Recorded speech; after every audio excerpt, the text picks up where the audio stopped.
Hey, it's Mark from Mobile Diesel. I've had a few questions about scan tools and investment into devices to link up with the computers and stuff. And I thought I would just go over what I currently have.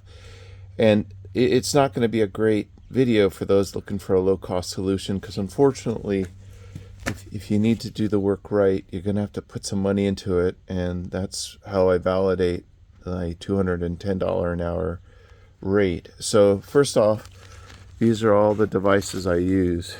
This is one set right here. It's by Diesel Laptops, and this thing was almost $16,000.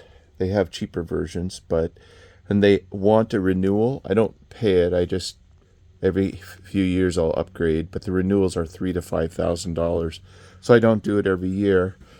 This little device, believe it or not, was $1,000, and what it does is it allows communication. I guess I'll call it a J-box or a comlink. I like to call it a comlink. I think the normal one is called a J-box, but there's a whole bunch of them. Super Goose is a good one, and they will communicate via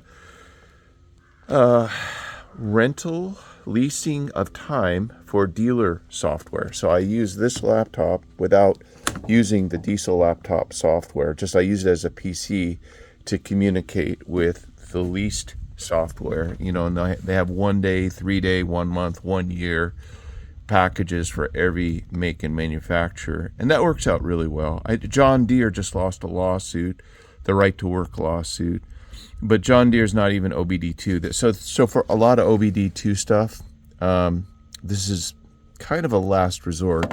What I try to use is my launch, which is this guy here. This is pretty amazing. It'll do about 80% of the work. So maybe the first investment would be the launch. There's a few others, but it works quite well.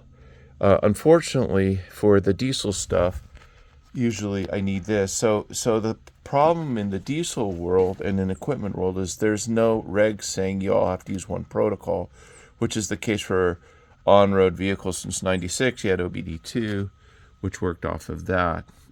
So it's a little bit more of the Wild West. I made some comment.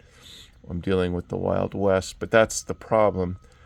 I can't go deep with one specific platform because there isn't, and this is a separate comlink just for trailers, ABS systems, and I run that through a device driver, also off this laptop, not through Diesel laptop, but just as a PC. These are all the different cable setups for trailers and tractors and off-road equipment, and there's I don't even have all of them. Sometimes I have to use an adapter case here and then plug in via these things and then follow a formula on a screen saying which pin does what if I don't actually have, say, the traditional plug. Like I believe this is for a Kubota. This guy's pretty good. It gives you a lot of the stuff. This one's my newest piece, so I don't know 100% how wonderful it is. I have to use it for a while. This was my workhorse for many years. This is the Genesis. I think Bosch bought them, and then they put the Genesis. They mothballed the Genesis, but I loved this thing. I used it forever, and I'm so used to this device. I hate to get rid of it, and it's got its own set of cables and stuff. So this thing was $6,000 when I bought it. This is $3,000, $16,000, $1,000 plus leasing cost. So there it is.